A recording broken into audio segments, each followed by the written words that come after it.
it sounds like what you're essentially offering these purveyors of grocery services is you cover the property tax, you build out the building, you cover any sort of recurring rent, but they have to bring in the food, discount it a certain amount, high quality of wages. I mean, these are millions of dollars effectively shuffling back and forth. So I'm wondering why not just spend these millions of dollars and give to agencies like the Campaign Against Hunger or City Harvest or, just direct established food programs. What we have seen is that far too often when it comes to city government's approach to delivering on affordability for groceries, there's always been the question of intermediaries, whatever it may be.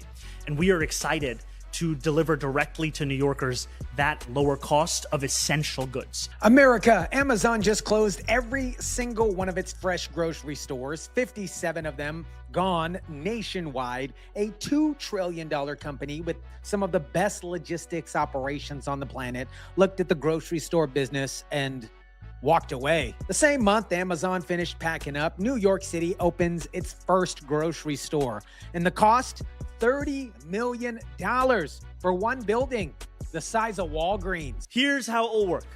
Once a month, our 5 city-run grocery stores will set prices for this core set of goods at 30% below typical retail prices. No exceptions, no gimmicks.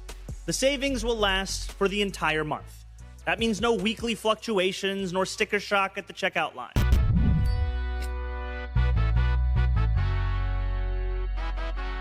What is up, guys? Tyson DeLaCruz here. Thank you so much for rocking with me. Mayor Zoran Mamdani is opening up 5 city-owned grocery stores, 1 in every single borough. Core staples, we're talking about produce, meat, seafood, milk, bread, cheese, and 20 items total. Get locked in at 30% below typical retail every single month. City officials say it saves the shoppers about, get this, $90 a month. About $1,000 a year. The first store opens up in the Bronx late next year, all 5 by 2029. Total budget, $70 million. One store alone in East Harlem is eating about $30 million of that. Now, guys, I've watched insurance companies pull out of places like Florida and California, and that real tell right there always matters more than what the politicians say. Insurance money is priced by actuaries, basically meaning it's financially analyzed, not by a press conference. When the smartest money in business packs up and leaves, you don't argue with them. You watch where they're going. So watch who's actually leaving the grocery store business right now. We're talking about Amazon. Amazon closing all 57 stores and 15 Go locations. Their stated reason, they couldn't find the right economic model. Then there's John, son of a Greek immigrant busboy, built a large independent grocery chain in New York, starting from 1 store in the Upper West Side in 1971. Currently, the company's worth about $7.8 billion. If the city of New York is going socialist, I will definitely close, or sell, or move, or franchise the Gristedes locations. To the New York Post that same month, he said, "We can't compete with Mamdani opening city-run supermarkets for free." He added, "We'd probably move our corporate headquarters to New Jersey." He went further, telling reporters that he spent fewer than 183 days a year in New York. That's the tax residency threshold. He's not threatening to leave. He's already planning it on the calendar. And there's a mechanism that nobody is actually explaining. These city stores pay no rent, and they don't pay any property taxes. These stores will create jobs, will be run privately, tax and rent free. Grocery stores run on 1 or 3% profit margins. That's the thinnest margins in retail. 30% cut isn't trimming the fat off these businesses. It's 10 times the entire profit of a normal grocery ever sees. We're talking about a 30% discount across essential goods that will be the same at every single one of those 5 city-run grocery stores. And what we are also talking about is city-run grocery stores which will not be selling cigarettes or alcohol or lottery tickets or hot foods.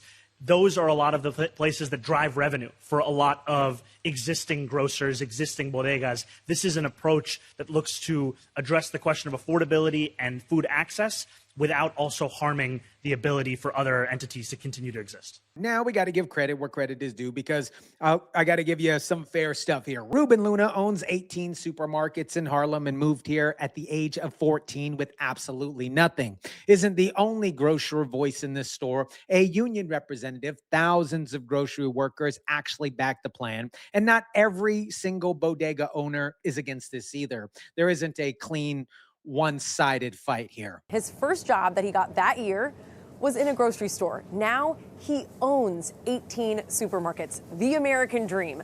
3 of them are here in Harlem, all very close to La Marqueta. That is the first location that Mayor Mamdani announced. Luna says that once it opens, he anticipates losing 30 to 40% of his customers because he cannot compete with a nationalized grocery store, which doesn't have to pay property taxes or utilities and has access to his hard-earned tax dollars. No way. There's no way we can be open. But watch what happened to one of the bodega leaders who actually endorsed this plan.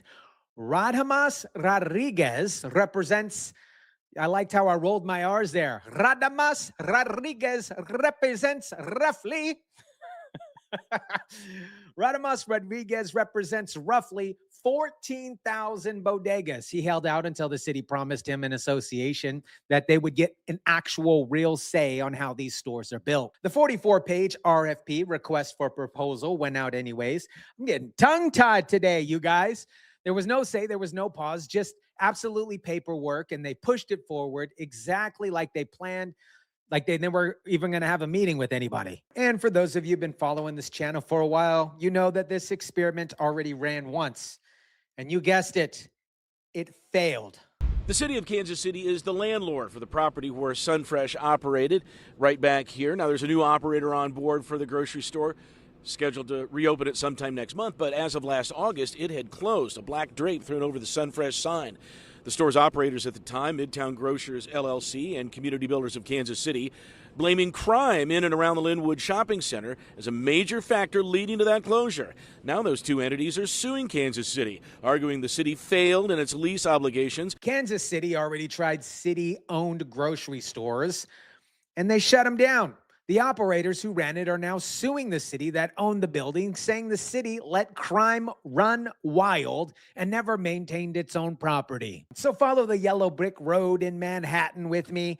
It's yellow because of the urine, okay? Every operator with skin in the game, Amazon with $2 trillion, John with 55 years of receipts, is walking out of the grocery retail business. New York City and Zoran Mamdani, they're walking in with borrowed money. And they're waiving the 2 biggest fixed costs that any grocery carries. We're talking about property rent and property tax. And calling that 30% off a discount instead of what it actually is. What it actually is a cost that got moved on from the store books into every single taxpayer's pocket in New York City. Since the pandemic, grocery prices have gone up, and they haven't come back down. During our campaign, we promised New Yorkers that we would create a network of city-owned grocery stores, one in each borough. And we are here today to celebrate the site of the Manhattan store, La Marqueta, which will be open by 2029. 3 credit rating agencies, Moody's, Fitch, Kroll, have all moved New York City's outlook into the negative, into the red this year. A negative outlook doesn't just price the next bond the city sells, it raises the interest rate for the debt that New York City already carries. Every single project, every single year, paid by every single person that lives in New York City, whether you step foot inside that grocery store or you don't. Here's what it costs you if you're an actual small grocer in New York right now. Reuben Luna expects to lose 30 to 40% of his customers once the stores near La Marqueta opens, okay? Reuben Luna has been in business for 45 years. His own words here. No way. There's no way we can be open. If I lose 30%, I'm in trouble. I won't be able to pay the rent. I won't be able to pay the workers. And I don't want to lose the whole thing. The mayor's own budget office admitted at a city council hearing that no small business impact study was actually ever done. 45 years, you guys, to build something. A press release to threaten it. That's the trade a guy running an actual business in this city just got handed. America, he said that he looks forward to the competition, that the most affordable grocery store should win. Then built his store off a rent-free, tax-free, and funded it by debt that nobody else has access to. That's not competition, my friends. That's one player skipping the entry fee while everybody else had to pay. Amazon walked from this business with a warehouse full of robots and $2 trillion behind it. New York walked in with $30 million, building a negative credit outlook. One of those decisions was made by the people spending their own money. Let me know what you think about this. Drop it down in the comment section down below. Smash the like button if you kindly would. Share, subscribe, and as always, guys, I'll catch you on the next one. Robert Rodriguez. Ridiculous.